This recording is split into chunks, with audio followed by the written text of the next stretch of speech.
అది హిందీ. ఓ యా యాతి యాతి కాదురా నాయన, అది హాతి. Okay yes okay. Sir Praveen garu, నాకు అర్థం కావట్లేదు. ఇప్పుడు మనం ఫంక్షన్కి వచ్చావా సార్? సార్ ఇప్పుడు మీరు ఫంక్షన్కి వచ్చారా? లేదురా, వీళ్ళు తిన్న ఇస్తరాకులన్నీ ఎత్తనీకి వచ్చిన ఎలా కనబడతాను ఇడియట్. సార్ ఎందుకు సార్ అంత కోపడతారు? అరే కోపం వస్తుంది. కోకోకోలా పెప్సీ అని వస్తుందా? కాదండి, ఎందుకంత బీపీ తెచ్చుకుంటారు? అరే కోపం వస్తే బీపీ వస్తుంది. బియ్యం బస్తాలు నడుచుకుంటారా, అర్థమైందా? సార్ మీకు చాలా ఎక్కువ మాట్లాడుతుంది, అనవసరంగా నోరు లభిస్తుంది. ఒరే ఆకు, కోపం వస్తే నోరే లేస్తుంది. నాగార్జున సాగర్ డోరేం లేవదు ఇడియట్. తొందరగా అయినా నాకు ఒక డెడికేషన్, ఒక వర్క్ లేని వాళ్ళు, ఒక జాబ్ లేని వాళ్ళు అంటే నాకు నచ్చరు. అర్థమైందా? నాకు గోల్ ఉంది సార్. అవునా? ఏ గోల్ చెప్పు. ఇప్పుడు ఒక రూమ్ ఉండాలి, ఆ రూమ్ లో నేను ఒక్కనే ఉండాలి, రూమ్ నిండా ఏసీ ఉండాలి, ఫుల్ డబ్బులు ఉండాలి. అలాంటిది ఏదైనా ఉందా? ఉన్నది. ఏం సెట్ ముందు వాచ్మెన్ అయి ఉండాలి. అన్ని నీ దగ్గరనే ఉంటాయి. దాని నిండా ఏసీ ఉంటుంది, డబ్బులు ఉంటాయి, అన్ని ఉంటాయి. సరే అది కాకుండా అలా అయితే ఏటీఎం సెంటర్ వద్దులే కానీ నేను కాలు మీద కాలు వేసుకొని కూర్చోవాలి, టేబుల్ ముందు నా ముందు డబ్బులు గలగలా పడుతుండాలి. అలాంటి జాబ్ ఏదైనా నెంబర్ 1 జాబ్ ఉంది. ఏంటంటే బస్ స్టాండ్ దగ్గర, సెలఫ్ కాంప్లెక్స్ దగ్గర టేబుల్ వేసుకొని కూర్చుంటే చిల్లర పడదనే ఉండేది. నిన్ను ఎవరు అడగడు కూడా. మరి చిల్లర కనపడుతున్నా నేను నీకు. సరే నువ్వు ఎంత తెలియగలను నేను టెస్ట్ చేస్తా. టెస్ట్ చేయండి, బోర్లో తెలియగలను నేను. అవునా?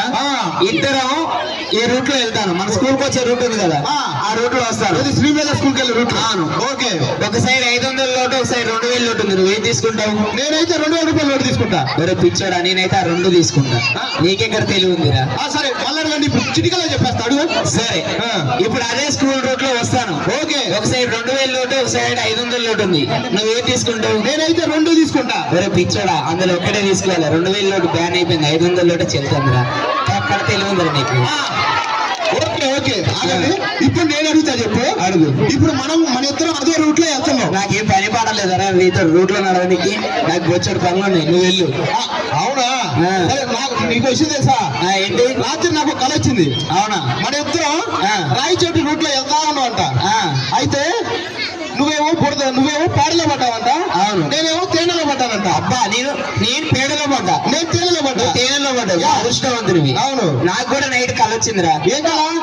నాకు సేమ్ కళ. అవునా? నేను బుడలో, నేను పెడలో పడ్డా, నువ్వు తేనెలో పడ్డావు. అవును. లేచిన తర్వాత నేను నిన్ను నాకుతాను, నువ్వు నన్ను నాకుతాను అని కళ వచ్చిందిరా.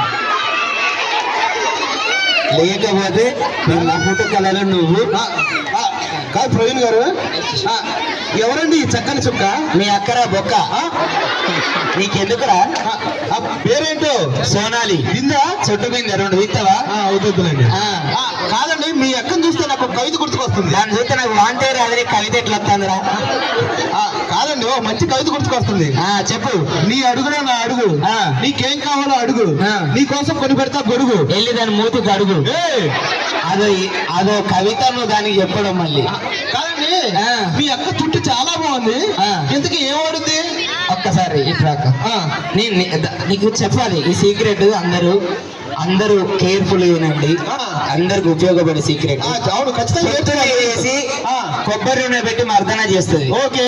మధ్యాహ్నం మంచి షాంపూ పెట్టి స్నానం చేస్తుంది. మరి రాత్రికి విగ్గు పడుకుంటది. ఏంటది విగ్గా? అవును. ఓకే. నీకెందుకురా బొగ్గు? సార్ ఏమైనా డౌట్లు ఉన్నాయా నీకు? కొంచెం నేను పెళ్లి చూపులకు వెళ్ళాలి రాయచోట్లో. ఈ అడ్రస్ చెప్తారా? మా అత్తగారి ఇల్లు రాయచోటి. ఒరే ఈడియట్, మా అత్తగారి ఇల్లు రాయచోటి అనంటే ఎలా వెళ్తుందిరా? సార్ ఇప్పుడు చార్మినార్ ఎక్కడుంది? హైదరాబాద్ లో ఉంది. ఆర్కే బీచ్ ఎక్కడుంది? వైజాగ్ లో ఉంది. ఈ 2 తెలిసిన వాళ్ళకి మా అత్తగారి ఇల్లు ఎందుకు తెలియదు? ఆర్కే బీచ్ కి చార్మినార్ కొన్ని 100 మంది వస్తారు. మీ అత్తగారి ఇంటికి వస్తారా? రారు. మరి సారీ, నేనే మర్చిపోయా. ఇప్పుడు ఇదంతా కాదండి,